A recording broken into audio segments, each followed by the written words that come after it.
Tudo bem, tudo certinho.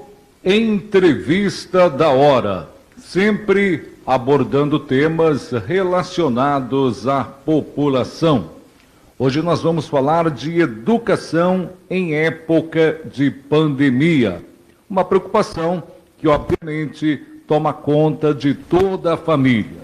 Até que ponto você, pai, você, mãe, confia em mandar seu filho para a escola? Rede pública municipal, aulas estão paralisadas, sem previsão para o retorno. Rede pública do estado também. As escolas particulares estão funcionando no sistema híbrido, 35% presencial e o restante estudo remoto. Até que ponto todos os alunos, principalmente da rede pública, têm condições de possuir uma internet, um computador, um notebook ou mesmo um celular para assistir às aulas? Esse será o principal tema da noite. Nós vamos conversar, evidentemente, com um profissional da educação. O convidado de hoje é o professor Flaviano Pereira Marcelino, professor acadêmico, licenciado em Filosofia, Educação Artística e Pedagogia, pós-graduado nas áreas de educação, atualmente diretor da Escola Estadual Hilda Rocha Pinto, atuante nas redes sociais, entretenimento, cursando jornalismo pela Uninter. Professor Flaviano Pereira Marcelino, boa noite, seja bem-vindo ao Entrevista da Hora. Boa noite, Zé Rogério, boa noite aos nossos queridos telespectadores, ouvintes, internautas. É muito bom estar aqui com vocês essa noite e poder falar um pouquinho de educação, esse tema que me é tão caro e tão prazeroso. Flaviano, eu acho que hoje a principal pergunta é: tem condição da gente abrir a escola para receber os alunos? Tudo bem que nós estamos na fase vermelha emergencial, mas a escola, de maneira geral, está preparada para a aula presencial ou ainda temos que seguir no sistema híbrido ou mesmo as aulas em sistema remoto? Essa é uma pergunta que vale R$1 milhão. Então, Zé, nós, enquanto profissionais da educação, nós também estamos, enquanto gestor de escola e atuando na rede estadual, eu ainda mais como atuando na direção de escola, nós estamos aí tentando mediar esses conflitos que são inerentes ao momento que vivemos entre as intenções da Secretaria Estadual de Educação, entre a realidade dos profissionais de educação. Nós, no início agora do nosso início letivo, nós fizemos essa experiência de receber até 35% dos alunos no caso da rede estadual. E o que é importante foi que os alunos conseguiram ter acesso ao ambiente online que eles não teriam em casa. Então, assim, é possível, com um número reduzido de profissionais, com um número reduzido de alunos? Sim, é possível. Dentro dos 35%, a experiência ela foi muito satisfatória, mas nós estávamos lá em fevereiro e um momento ímpar. Hoje, o Zé perguntando para mim, Flaviano, hoje, dia 29 de março, na fase emergencial do Plano São Paulo, onde nós temos um alto índice, né, do Covid e também do número de mortes. No momento, não. No momento, nós não conseguimos. O momento é de focar no remoto mesmo. Flaviano, na verdade, os professores esperavam pela vacina. Ela ainda não veio, vai começar no dia 12 de abril e, a princípio, para os professores com mais de 47 anos. Só que a gente sabe que existe uma classe bem mais jovem, inclusive alunos do próprio Flaviano, pedagogia na FACIC e por aí vai. Flaviano, difícil o professor não ser prioridade nesse sistema de vacinação a nível do Brasil, né? A educação já foi colocada, principalmente pelo decreto do Estado de São Paulo, como serviço essencial. Então, como serviço essencial, os profissionais de educação, eles precisam receber sim a vacina. É claro que todos precisam receber essa vacina, mas como a educação é algo essencial, então os nossos profissionais precisam, nesse momento, principalmente os que estão atuando presencialmente, receber. Sendo sincero, eu fiquei muito feliz nos primeiros minutos do anúncio do governador. Eu falei, seremos vacinados, mas nós que temos 30 e poucos, não foi o momento, mas é claro que eu não fiquei desanimado, já fiquei feliz por esses colegas que poderão receber, tanto na rede estadual quanto na rede municipal de ensino. E é interessante dizer que o que foi colocado pelo governador, que não foi, assim, professores, os profissionais da educação. Então, nós temos as nossas senhoras que são merendeiras, as nossas tias que fazem o serviço da limpeza, no caso do Estado, algumas escolas terceirizadas, mas no município a gente sabe que são profissionais efetivos. Então, ter essa possibilidade, esse olhar para o profissional da educação, isso é muito importante. É claro que eu gostaria que fossem todos e que toda a população pudesse ser vacinada, mas infelizmente ainda não esse é o momento. A gente melhorou um pouquinho a qualidade do seu som, que estava dando muito eco e estava dificultando para o pessoal acompanhar. Então, eu vou só pedir a gentileza da gente voltar na primeira pergunta que eu fiz. Você já estava fazendo análise, mas o tema hoje aqui é a educação em época de pandemia. Pessoal, vocês podem fazer perguntas também. Já estou vendo aqui um público muito seleto nos acompanhando. Quem quiser fazer pergunta ao professor e diretor Flaviano Pereira, fica à vontade, que a gente vai estar falando a respeito das escolas, conversando com os professores, pais, qualquer dúvida que vocês tiverem em relação ao ano letivo. Eu acho, Flaviano, que 2020 já foi um ano letivo muito difícil, bastante prejudicado. E eu tenho a impressão que 2021, se continuar do jeito que está, tende a ser pior. O que você pensa disso? Zé, a situação que nós presenciamos e vivenciamos na educação, ela não foi algo agradável. Nós sabemos que alguns alunos conseguiram acompanhar, teve aluno que realizou diversas atividades, então nós temos alunos que acompanharam muito bem. É claro que a questão online, que o que você comentou no início, é bom a gente diferenciar. Nós estamos no ensino remoto, que é diferente da educação presencial e é diferente da educação em EAD, em educação à distância. A educação presencial nós estávamos acostumados, os professores estavam acostumados, entre aspas, né, estavam preparados para isso, os pais também estavam preparados para esse momento. E com a pandemia, nós vimos que toda a sociedade ficou abalada. E a educação, né, como organismo vivo dentro dessa sociedade, também ficou. Então, o que nós temos aqui é um ensino remoto, ou seja, é um ensino com essas habilidades e competências adaptadas ao remoto, seja aulas síncronas ou aulas assíncronas, seja aula com o professor mediando, conversando com os alunos, seja no Classroom, seja no Meet, em outras plataformas, ou seja aula assíncrona, sejam aulas gravadas. A minha experiência do governo do Estado de São Paulo foi muito interessante, porque o Estado ele lançou o Centro de Mídias SP, o Centro de Mídias São Paulo, em que os alunos só precisavam ter o celular, que já é um desafio muito grande, com acesso à rede. E o Estado financiava, né, bancava, entre aspas, esse acesso para o aluno. Mas nós sabemos que essa dificuldade social que nós enfrentamos no Brasil, isso veio muito à tona. Então, os pais que estavam acostumados ao aluno ir para a escola e muitas vezes não acompanhavam a vida do filho na escola, os professores que, de certa forma, já dominavam o ensino presencial. Então, isso mexeu muito com todo mundo.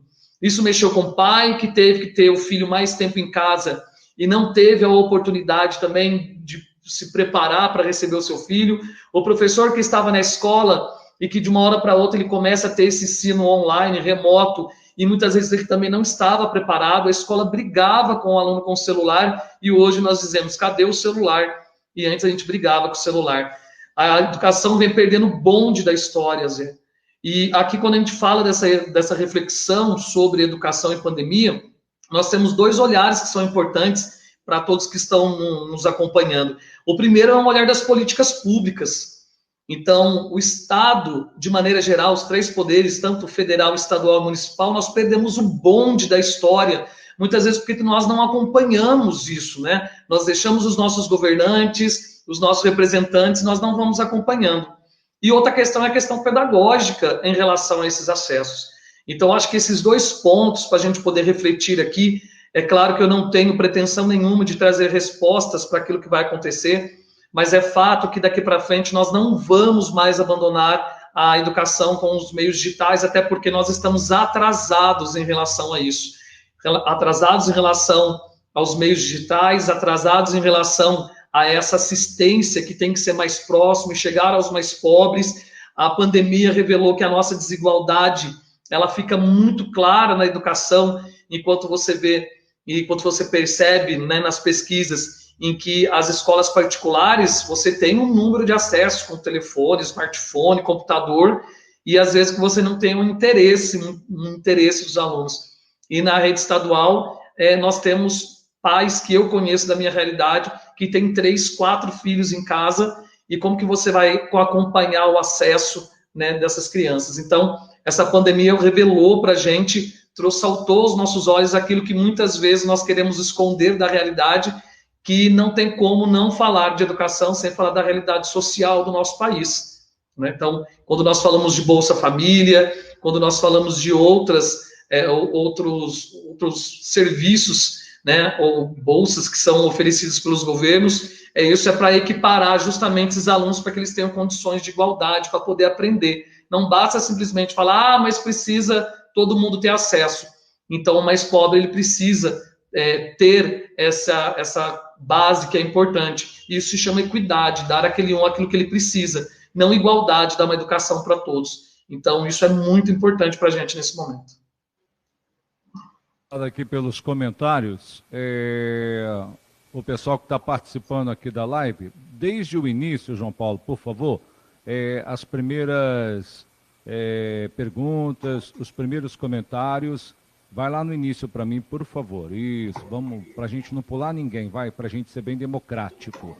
Jane Dias, mandando boa noite para a gente. Maria Tereza, mandando boa noite para a gente. Jardim Paraíso. Milene Medeiros, mandando boa noite.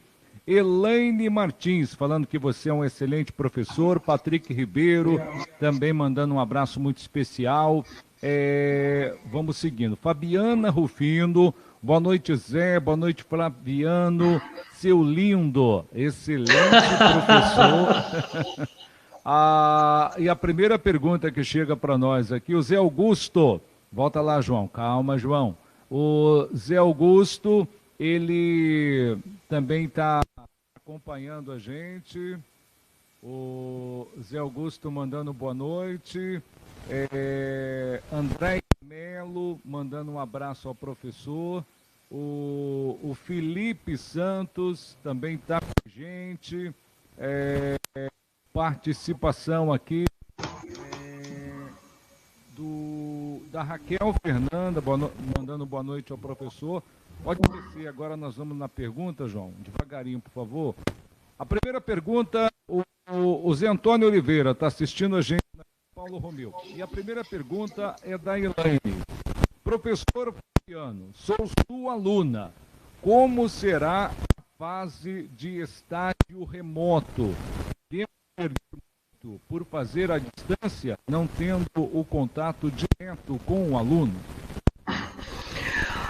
Elaine, um grande abraço, até porque nós somos aí historicamente e pelas questões de gerações próximas também, né, Zé? Aliás, para quem não sabe, é todo mundo primo, né? Não sabe, eu sou primo do professor e a minha irmã Elaine também, estamos em família aqui na live. Então, que bom. O Zé sabe como a educação foi importante na minha vida, por isso que é muito caro para mim falar de educação. Elaine, o Conselho Nacional de Educação, ele já emitiu alguns pareceres sobre a questão do estágio. Então, foi possível, no início da pandemia, fazer o estágio remoto. Então, as faculdades, né, realizaram toda a sua organização. Esse meu conhecimento, que é do curso de pedagogia, que a professora Luciene passou uma série de vídeos, de aulas, que os alunos puderam acompanhar e fazer as atividades, o relatório a partir dessas aulas. É claro que o ambiente da escola é um ambiente único, é claro que estar na escola com os alunos e com os profissionais da educação é uma experiência ímpar.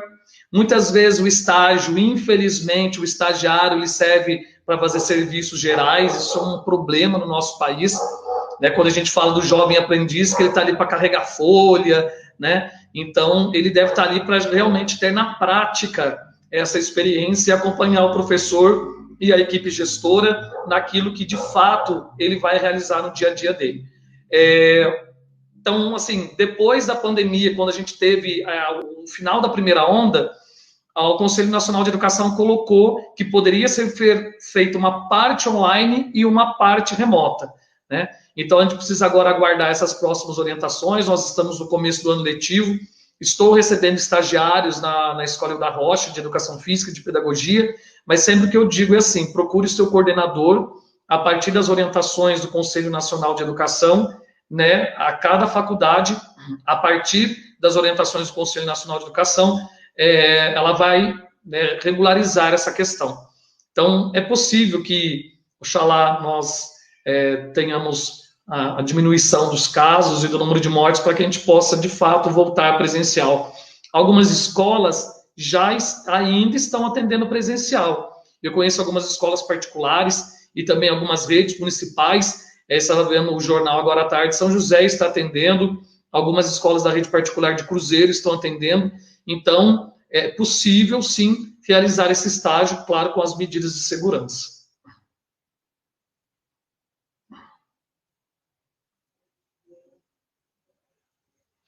Eu estou sem o retorno, Zé.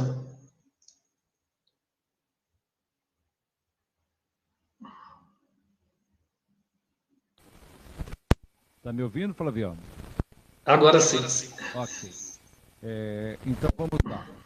2020, a informação que chegou é que as crianças não tinham Covid, elas, na pior das hipóteses, seriam assintomáticas. Hoje, uma nova realidade. Infelizmente, nós temos crianças com Covid, algumas até com sintomas, e isso muda por completo, né? Isso passa a ser uma preocupação ainda maior para que, digamos, quando terminar essa fase alta aí que a gente está vivendo, para alguns segunda onda, para outros terceira onda, para outros a nova cepa, que eu acho que é a mais provável, né? As variantes que estão por aqui também. Baixando um pouco o número de casos, passa a existir essa preocupação nas escolas também, concorda, professor? Eu até tenho uma matéria aqui, que é da Agência Brasil, que diz assim: São Paulo, internações de crianças por Covid crescem 47% na rede privada, porque foi a rede privada a primeira a acolher esses alunos. E diz assim: somente neste ano, computados entre 1º de janeiro e 12 de março, 22 crianças menores de 10 anos morreram por Covid em todo o estado de São Paulo. Esse número representa mais de 40% do que foi registrado em todo o ano passado, entre os meses de março a dezembro, com 52 mortes. Ô Zé, essa é uma outra realidade que nós, infelizmente, não conseguimos acompanhar. As crianças com comorbidade. Muitas vezes nós pegamos a carteira de vacinação, os documentos do pai, o documento do aluno, e essas informações de comorbidade das crianças nos passavam de despercebido. Então, o que nós percebemos é que tem muitos pais preocupados e não querem mandar os seus filhos para a escola, seja porque tem caso de asma mais grave, ou tomam remédio controlado, que muitas vezes a gente acha que o adolescente é como nós passamos a nossa adolescência, correndo, brincando, pisando aí em qualquer coisa que tinha no caminho, e a realidade das nossas crianças são outras, né? Essas realidades que nós temos, muitas vezes eu brinco, são crianças criadas no piso, não porque os pais são ruins, mas porque a realidade é outra.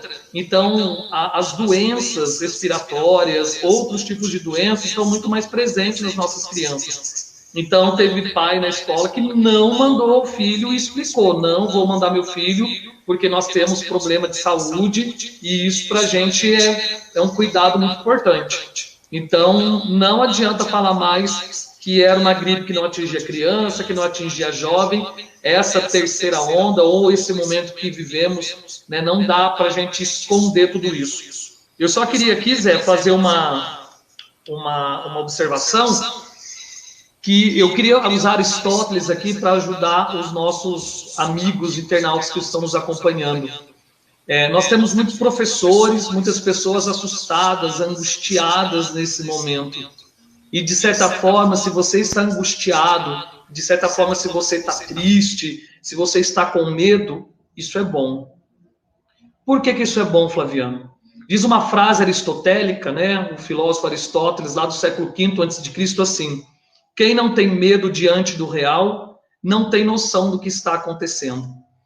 Quem não tem medo do real, né, diante do real, não tem noção do que está acontecendo. Então, ter medo diante dessa realidade, ter angústia diante da realidade, só mostra como você, pai, como você, aluno do ensino superior, como você, aluno da educação básica, vocês estão ligados naquilo que está acontecendo. Quem tem medo não faz nada é covarde.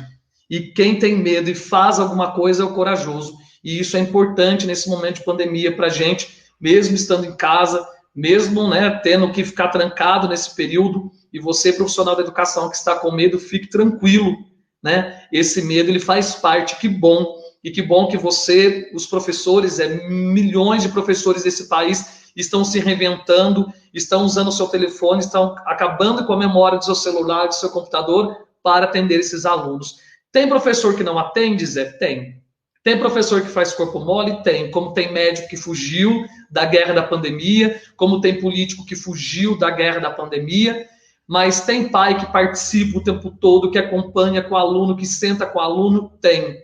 Tem pai que abriu mão também? Tem pai que abriu mão também da luta. Então, que bom que eu estou podendo aqui falar para vocês que eu vivencio isso, que nós temos muitos professores corajosos enfrentando a pandemia de frente, e isso é coragem, né? Não tem nada de covarde nisso. E eu coloco aqui aos profissionais da educação de Cruzeiro, aos professores de Cruzeiro que estão se reinventando todo dia, fazendo live, tentando atingir os seus alunos com materiais impressos, porque é um momento único.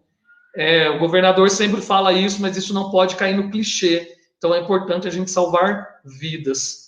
O Zé conhecia, o Adilson Martins, que era meu amigo de viagem, uma pessoa que até hoje eu não acredito que foi por conta do Covid, professor Jackson, professor Jorge. Então, infelizmente, nós perdemos muitos. E, infelizmente, nós vamos perder. Infelizmente, é com dor no coração que eu digo isso, mas são pessoas também que são mártires da educação, que enfrentaram a pandemia de peito aberto. O Jackson, o Adilson, o professor Jorge, que em nenhum momento, né, fugiram da luta da educação. Então, eu faço, né, esse momento aqui para relembrar esses nomes importantes, como outros nomes da educação de Cruzeiro e desse país, que estão lutando por uma educação de qualidade. Não vamos medir a educação do Brasil ou de Cruzeiro por aqueles que estão fugindo da luta. Vamos olhar a educação de Cruzeiro e vamos olhar a educação nesse momento por aqueles que estão de peito aberto o tempo todo, 2, 3 horas da manhã recebendo mensagem dos alunos, e fazem isso porque acreditam na educação, e numa educação, no caso, que é pública, de qualidade. Muito bem. Aliás, uma lembrança triste, mas uma lembrança importante, né? Para homenagear esses professores que nos deixaram em época de pandemia. Professor Jackson, professor Adilson Martins, professor Jorge Luiz Conte. Eu vou voltar aqui com as perguntas. João, sobe para mim, por favor. É a próxima, depois da Elaine. Vamos lá. Depois da Elaine... Aí, desce agora, por favor. É a Júlia Roberta. Legal, mas esquecem que tem alunos com síndrome especial, com comorbidade, e aí eles acabam não conseguindo frequentar as aulas. sendo que eles necessitam estar dentro da escola. Professor? Deixa eu só retomar o nome da colega aqui. Márcia. Não. Júlia Roberto. Júlia Roberto, depois que é da Márcia. Júlia, eu passo isso na escola. Nós temos alunos que têm realmente problemas especiais. São alunos no estado que nós chamamos da sala de recurso, né? Na prefeitura, nós sabemos que por um tempo a prefeitura atendeu esses alunos no começo do ano. Então, a prefeitura é uma realidade mais acolhedora, mais próxima. Então, isso para a gente trabalhar dentro do município é uma realidade de proximidade com os pais, com os alunos. Na rede estadual, os professores que eu tenho são os professores também que são do grupo de risco. Então, nós ficamos entre a cruz e a caldeirinha, né? Nós ficamos entre receber os alunos na unidade escolar e também ter os profissionais capacitados para esse momento, para fazer esse atendimento especializado.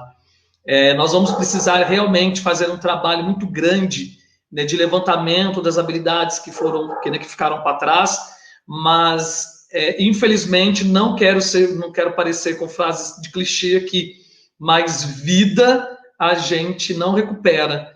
Então, a aprendizagem nós vamos recuperar. É claro que a educação, e espero que cada vez mais o governo do estado, nós lá na escola, né, com a professora Adriana Godoy, com a professora Patrícia, que são da sala de recursos, e mesmo nesse período de afastamento, em fevereiro, estavam lá fazendo o acolhimento dos nossos alunos da sala de recursos e a anamnese desses alunos, né, junto com os pais, com todo o distanciamento necessário. Isso que você falou é muito importante também, que nós precisamos dessas crianças da educação especial, né, que precisam ser atendidas. E Zé, eu já queria emendar aqui na Márcia, que é a próxima. A Márcia está comentando se os professores que não estão em sala de aula serão vacinados. Então, nós temos duas realidades, Márcia. A partir do anúncio do governador, a vacina acima de 47 anos, profissionais de educação, e que estejam atuando. Um dos critérios da vacinação são os 2 últimos olerites. Então, o professor está no ensino remoto, ou seja, ele está trabalhando em casa, ele está em teletrabalho, ele vai receber a vacina, porque ele faz parte da folha de pagamento, ele está atuando. Agora, eu não estou atuando, eu sou professora. Então, se não está atuando, né, não vai, nesse momento, receber a vacina, viu? Então, só para a gente poder esclarecer que a orientação é essa. Os profissionais de educação que estão atuando, tanto em teletrabalho quanto presencialmente, né? Desde que começou a pandemia, eu tirei férias enquanto gestor de escola, mas estou indo na escola todo dia, passei Natal, Ano Novo na escola, e voltei agora sem férias, e é angustiante, Zé, você tá na escola e você vê aquela escola vazia, né? Prefiro aqueles problemas, o professor me chamando, Flaviano, ele tá dando trabalho, Flaviano isso, Flaviano, diretor, tem que chamar o pai. Então, para mim, é uma experiência muito boa ter o pai na escola, o aluno na escola, esses problemas que a escola está ali para fazer a mediação, para fazer essa socialização de nossas crianças. Não é prazeroso, gente, ter uma escola vazia. Né? Muitas vezes as pessoas acham, mas eles estão em casa, estão lá como funcionário público ganhando. Eu não sou um funcionário público que estou recebendo sem poder dar conta do recado. Estou tentando dar conta do recado como os profissionais que eu acompanho da melhor maneira possível.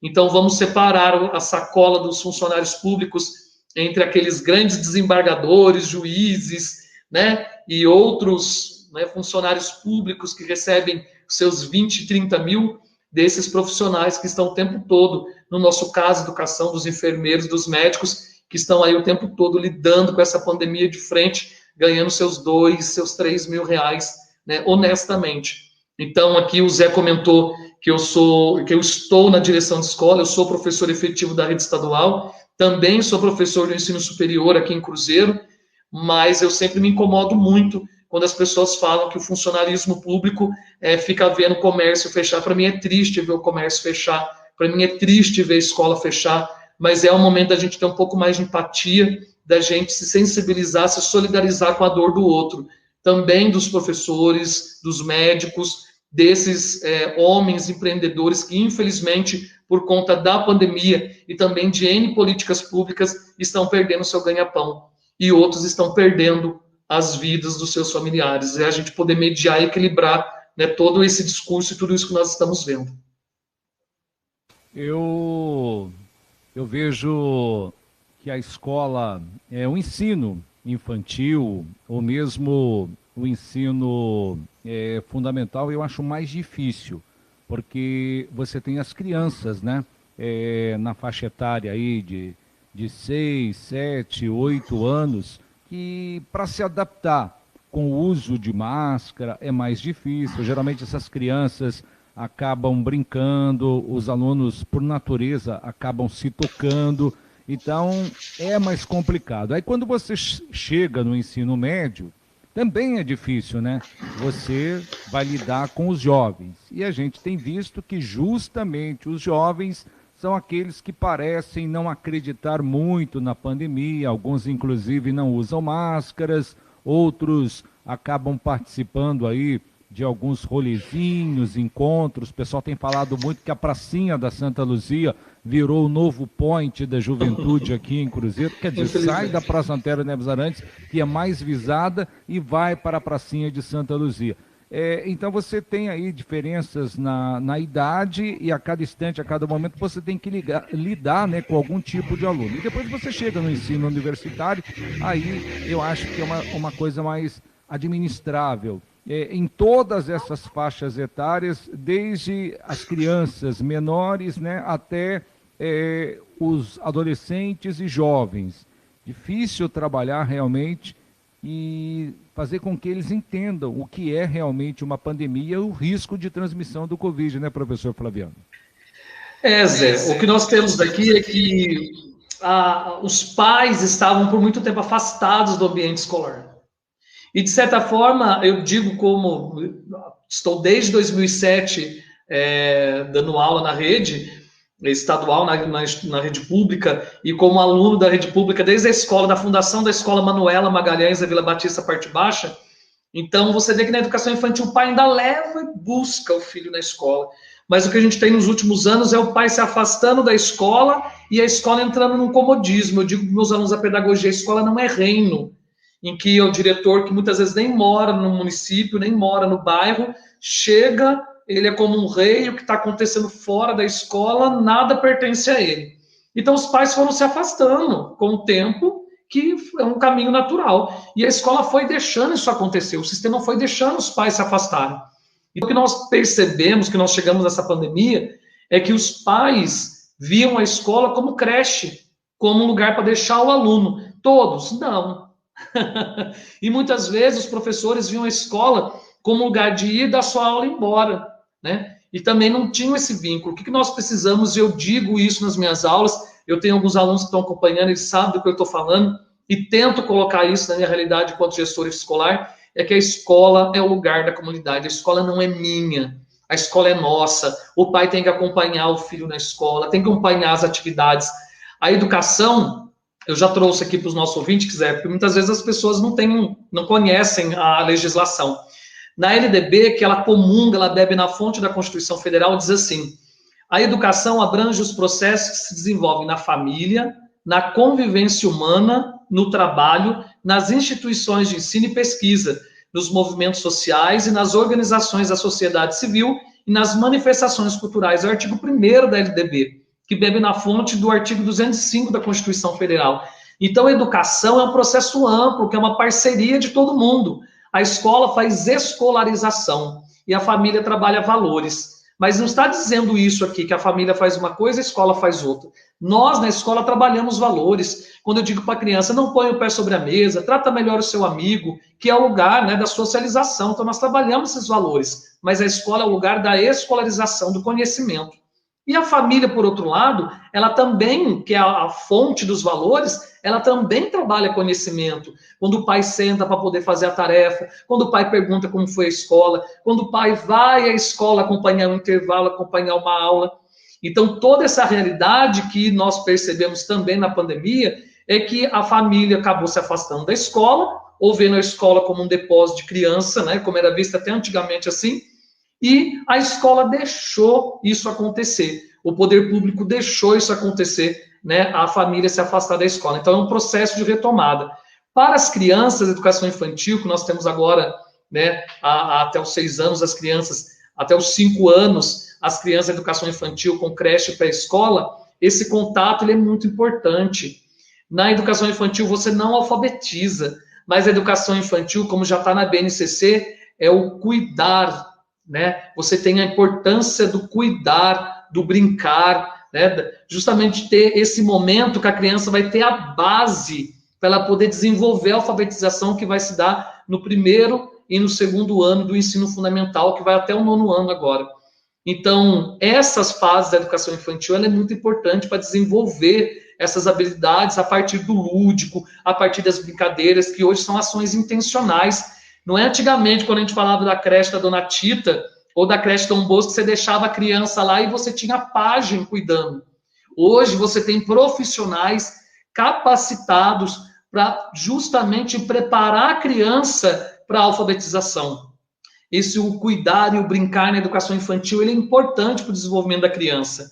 E aí sim, essas crianças que estão no primeiro e no segundo ano do ensino fundamental, com os seus 6 e 7 anos aí, que seria a fase delas poderem estar começando a alfabetização, começando esse universo das letras, isso nos deixa muito preocupado, porque muitas vezes o pai e a mãe, ele vai caminhar pelo caminho suave, ele vai andar pelo caminho suave. Alguns pais que ainda fazem, e não teria problema nenhum o pai fazer isso. Eu lembro que eu, com a minha avó, que era semi-analfabeta, pegava o caminho suave enquanto criança e falava com vó, B com A, Bá, B com E, Bé. Então, né, nós fazíamos tudo isso junto. A educação do século XXI é uma outra educação, mas isso não impede que o pai possa dar para o filho aquilo que ele tem de melhor, ou não impede que o pai possa, né, correr atrás, né, aprender algumas coisas para poder ajudar o filho. Mas fato é, o profissional responsável é o professor, né? Nós não estamos delegando e nem queremos delegar, né, essa função ao pai. Nós queremos o apoio, mesmo que nós queremos o apoio do pai, e nós também, né, estamos aqui para apoiar a família, porque a criança é filho hoje, mas amanhã ela é cidadã. Então, a função do professor ela é muito importante na nossa sociedade. É claro que você vai ter autonomia através do ensino fundamental, principalmente dos anos finais, do 6º ao 9º ano, de certa forma no ensino médio. O que você vai perder é um interesse, mas você vai ter autonomia. Até no ensino superior, dando aula no Zoom, você fala, cadê você, gente? Fala aí, né? E às vezes a pessoa está meio desligada, que nós vamos trabalhando com motivação depois. Mas esses primeiros anos são os anos de atenção para a gente. Primeiro e segundo ano, que é o ano da alfabetização, os anos que a criança precisa aprender, né, ser alfabetizada, é o momento que mais nos preocupa na educação hoje. Se deixar, eu falo dando aulas. A Cláudia, no meu caso, são gêmeos. Aí, imagina, serão 2 celulares, 2 computadores ligados ao mesmo tempo. Complica bastante. E aí, professor, nesse caso é bem difícil, né? Esse é um desafio muito grande, porque eu tenho uma mãe, né, na nossa escola que ela tem 4 filhos matriculados na escola, ela tem um aparelho celular. Então, algumas escolas, que é a orientação, no nosso caso da rede estadual, na rede municipal também o é, as atividades impressas. Mas essas atividades impressas, elas precisam ter esse apoio remoto, que é o que muitas vezes nós não conseguimos ter. Então, eu sei que é uma dificuldade muito grande, porque eu vivencio essa dificuldade dos nossos pais que querem esse material impresso. Nesse momento que a gente não está podendo circular nessa fase emergencial, esse impresso ele é mais complicado, né? Apesar que essa semana algumas escolas da rede estadual estarão distribuindo material, a semana que vem os materiais impressos que chegaram. Esse é o grande desafio, Zé. Mais uma vez, retoma aquilo que eu comentei lá no início, essa desigualdade muito grande, esses excluídos digitais. E nós temos uma meia-culpa do poder público e também nesse momento. Por que eu estou dizendo isso? Você cria uma plataforma para o aluno, Zé, isso não precisa ser muito inteligente, não, que às vezes é uma plataforma de pós-doutorado. O aluno precisa de toda uma senha para entrar, clica aqui, clica ali, e às vezes o que você precisaria é ter uma plataforma tipo Facebook para o aluno, uma plataforma mais atrativa. Eu brinco com os alunos da pedagogia, você precisava para a educação infantil uma plataforma que de fato desenvolvesse as habilidades através das atividades online, que fosse a plataforma da Galinha Pintadinha. Isso não há problema nenhum. Você utilizar o lúdico, você utilizar esses jogos que os pais já dão para as crianças através das questões pedagógicas. Mais uma vez, nós perdemos isso. Nós estamos deixando youtubers, nós estamos deixando o entretenimento da Galinha Pintadinha, e tudo isso que nós poderíamos utilizar na educação, nós não utilizamos. E nós damos uma plataforma para o aluno que não é atrativo para uma criança de 7, 8, 9 anos. Uma plataforma que não é atrativa para o adolescente. Então, o Estado ainda consegue, o poder público melhor ainda fornece, mas fornece uma plataforma que é um impedimento para a criança entrar. Então, penso eu que essas famílias precisam ter o apoio do poder público, né? Nós falamos tanto em recursos, que nós perdemos esse bonde da história. Nós estamos falando de internet nas escolas, sendo que hoje nós precisaríamos ter internet para o aluno precisaria entrar na rede e já ganhar o tablet, já ganhar o seu celular com todo o acesso, e nós perdemos esse bonde. O bom da pandemia, se eu posso dizer assim, é que ele escancarou essa realidade, porque os alunos já não vão precisar mais decorar, porque isso está no Google. Isso você pega um celular aí, você tem acesso, não precisa ser muito inteligente, você acessa, tem todas as informações aqui. O que você precisa? Contextualizar essas informações. A educação do século XXI é uma educação justamente da equipe, uma educação justamente que não vai mais decorar nada, como foi a nossa educação, mas é uma educação que vai justamente trabalhar com toda essa tecnologia e como usar essa tecnologia a serviço da convivência e do mercado também, claro, né? O professor Flaviano Pereira, no Entrevista da Hora. Professor, nós temos mais 5 minutos aqui na nossa live, e o tempo passa, né? O assunto é interessante, a gente nem nota. Vamos tentar fazer mais 2 perguntas aqui. Tem uma que eu achei interessante, da Rita Padula. Ela pergunta, boa noite, Rita, a respeito dos moradores de Cruzeiro que são professores em outras cidades. Eles terão acesso à vacinação de acordo com o calendário de Cruzeiro, cidade onde residem, ou no município da região onde eles lecionam? Então, Rita, nós vamos ter acesso à vacina quando chegar, isso é fato. Mas o importante é a gente poder acompanhar, e o Zé, estou citando o Zé porque o Zé, ele está aí na rádio, ele está aí o tempo todo ligado nas informações da notícia, por isso que é bom nós acompanharmos os jornais de credibilidade. A gente sabe que aqui em Cruzeiro nós temos ótimos jornalistas com ótimas fontes, que bebem nessa fonte justamente do poder público com essas informações. Nós temos a televisão também, então muitas vezes a gente precisa beber direto nessa fonte. O fato é que a partir do dia 12 nós temos aí primeiro os policiais, nós entendemos a importância da segurança pública nesse momento, nesse contexto atual, e o fato é que quando foi anunciado, todos os profissionais de educação a partir do dia 12. Então, nós já temos aí provavelmente o calendário da vacina chegando. Acredito que vai ter atraso, apesar da gente já estar adiantando a idade, nós teremos atrasos aí, mas vai chegar na mesma leva que vem as vacinas das pessoas idosas, dos nossos idosos, que graças a Deus estão sendo vacinados. Tive a oportunidade de acompanhar a minha tia Nice, lá da Vila Batista, lá no ARE, vendo o trabalho carinhoso que as enfermeiras do ARE fazem, né, com os nossos idosos de Cruzeiro, com os cidadãos de Cruzeiro, e isso é muito importante. Então, não vou saber aqui, porque eu também não estou lá no grupo, né, do pessoal de São Paulo, mas a orientação é que a partir do dia 12, e acredito que ela deva chegar. E lembrando que precisa levar os 2 últimos olerites, comprovando que você está atuando na educação.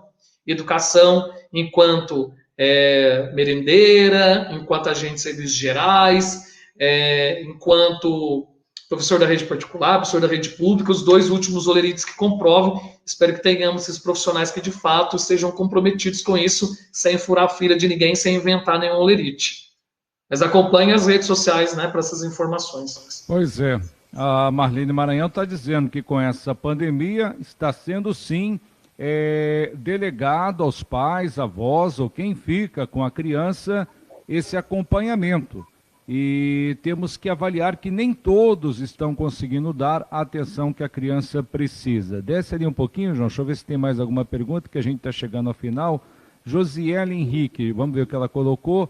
Boa noite, Zé Rogério, boa noite, Flaviano. Estudei com Flaviano na 3ª série. Fiquei muito feliz em saber que você é diretor dos meus filhos. Olha que legal, Flaviano. Geração para geração, hein? É isso, Zé. Só respondendo aqui, a escola não quer, gente. Dá a impressão que você vai falar assim, mas eu ouvi o Flaviano falar lá, parece que é tudo do mesmo. Não quero fazer minha culpa, quero colocar aqui justamente essa nossa intenção de trabalhar nesse momento remoto. Zé, quando as aulas voltaram, eu recebi uma professora na escola, falou, Flaviano, eu tenho meus pais, um tem 89, outro tem 93, ele faz tratamento de câncer, como que eu vou vir para a escola? Como que eu vou estar aqui se a criança ela não tem a comorbidade, mas se ela transmite, como que eu vou fazer isso? E o que eu tinha que falar para a professora? Eu não tinha o que responder para a professora. Ela pensando nos pais dela, eu também, que tenho a minha mãe, que está quase fazendo seus 60 anos, e como que fica a minha condição da minha mãe ficar, graças a Deus, ela poder ficar dentro de casa, e eu tendo que trabalhar e ainda levar isso para dentro de casa. Gente, a gente precisa, nesse momento, não procurar culpados. A gente precisa exercer a nossa empatia, exercer a nossa solidariedade, fazer o nosso esforço para que a curva diminua.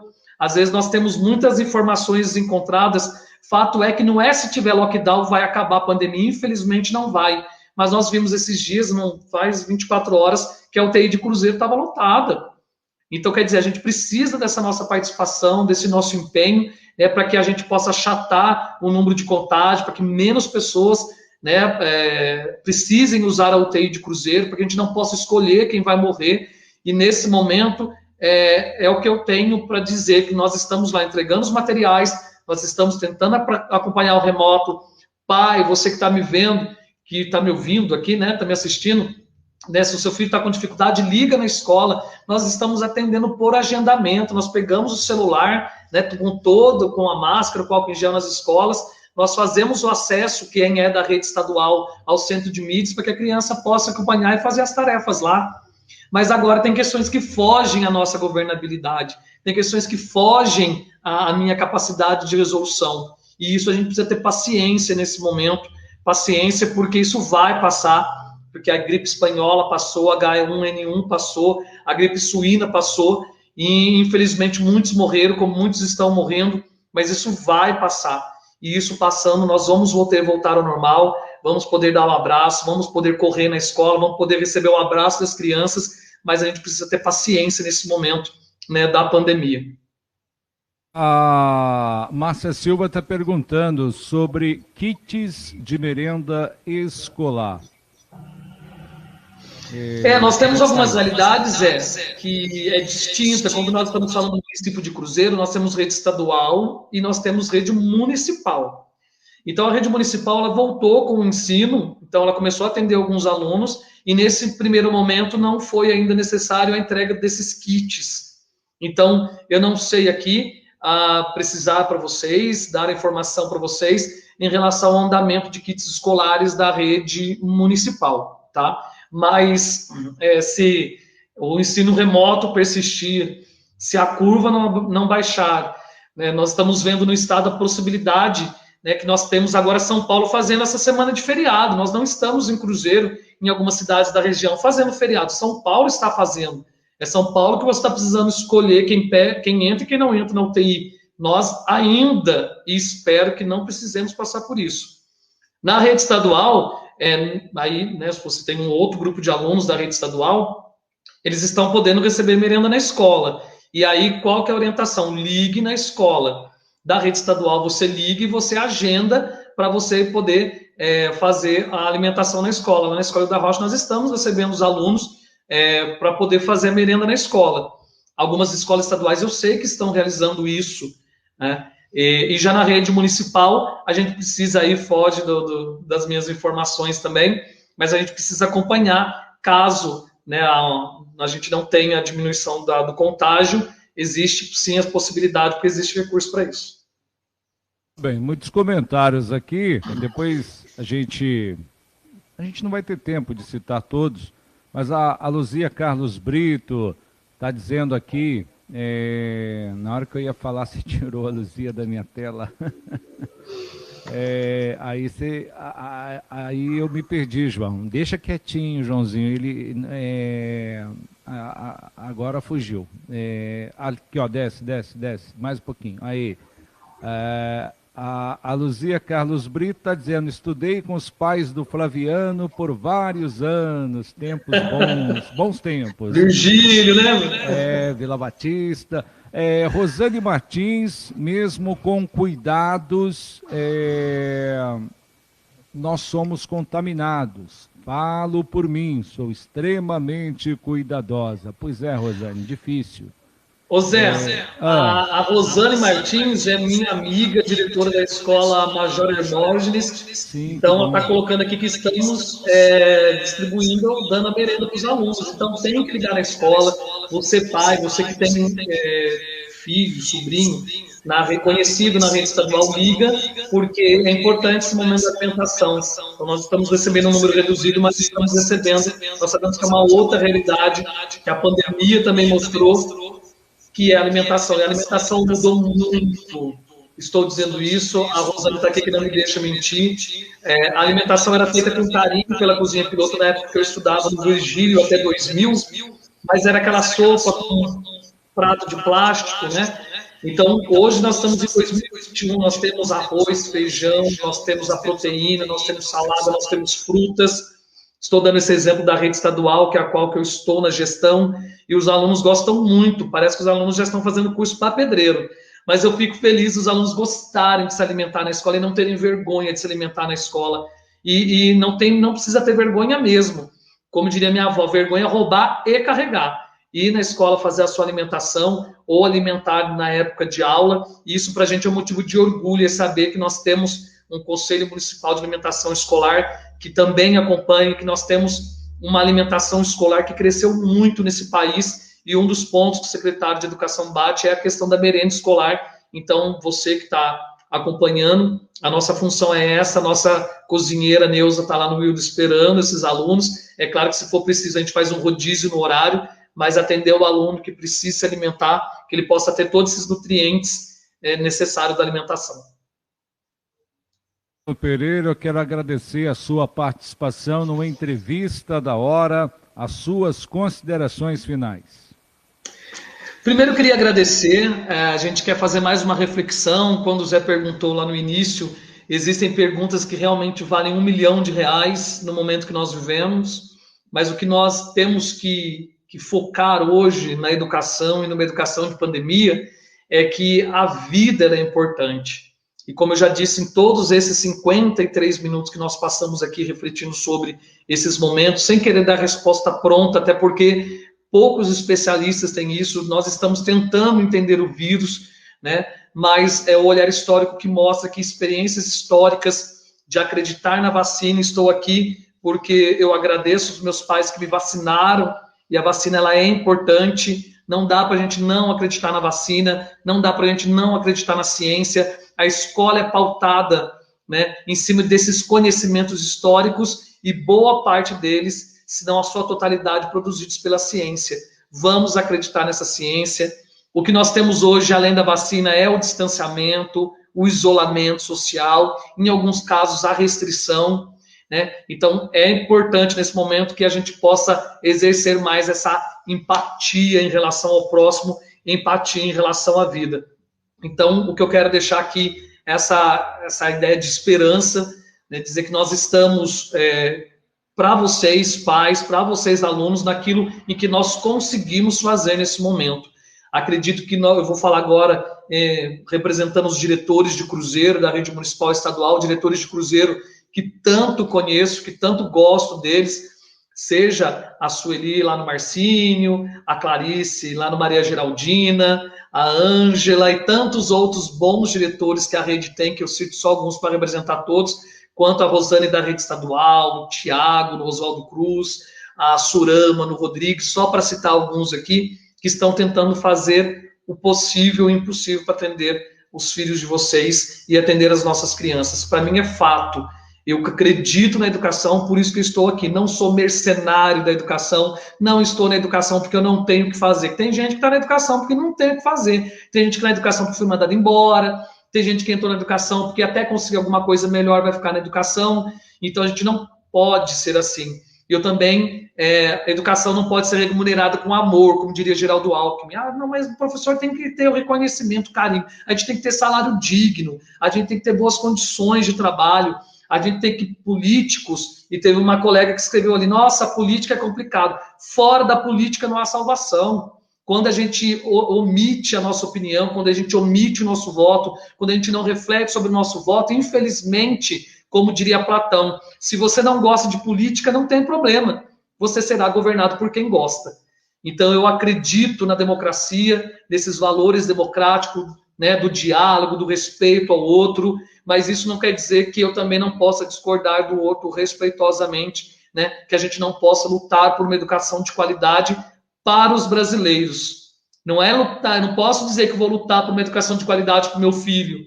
Eu vou lutar por uma educação de qualidade para esse país, para que esse país possa ser um país realmente entre os 5 primeiros do mundo, não para subjugar os outros, mas que de fato seja um país solidário, em que aqueles que não têm condição de trabalhar, que eles também não precisem morrer de fome por conta disso. E isso são valores que nós carregamos desde a nossa infância. Agradeço a paciência de vocês, agradeço o carinho de vocês, ao convite do Zé, do Patrick também. Espero que a gente possa ter ajudado nessa reflexão da pandemia e sobre educação também. Professor, foi um prazer, muito boa a entrevista. Até uma próxima oportunidade. Sucesso, Deus te abençoe. Obrigado, né, pelo carinho. Estamos aí disponíveis para falar de educação, do que precisar. Abraço, Zé. Valeu. Valeu. Flaviano Pereira, diretor da Escola Hilda Rocha, a entrevista da hora. Esse programa é uma produção da Secretaria de Esportes, Cultura, Lazer e Juventude, Prefeitura Municipal de Cruzeiro, Governo Thales Gabriel Paulo Escamila. Agradeço as imagens de João Paulo Kim. Agradeço também ao nosso amigo Felipe, que também participou aqui com a gente. Agora há pouco mandou uma mensagem aqui no meu WhatsApp dizendo que o programa foi muito bom. Obrigado, viu, Felipe? Meu produtor, Patrick Ribeiro. Obrigado, Patrick. Rubão, nosso parceiro, sonorização. Som do Vale, o som da festa. Obrigado a todos que nos assistiram. Forte abraço e até a próxima entrevista da hora. Quinta-feira, Manuel Felipe, diretamente da Austrália. Porque a vida na Austrália praticamente já voltou ao normal. Lá também teve pandemia. O que a Austrália fez, que o Brasil não fez? Porque na Austrália as pessoas já não estão mais usando máscaras, inclusive participando de shows, de eventos. Essa comparação a gente mostra quinta-feira com Manuel Felipe, direto de Melbourne, na Austrália. Entrevista da hora. Até a próxima, pessoal. Forte abraço.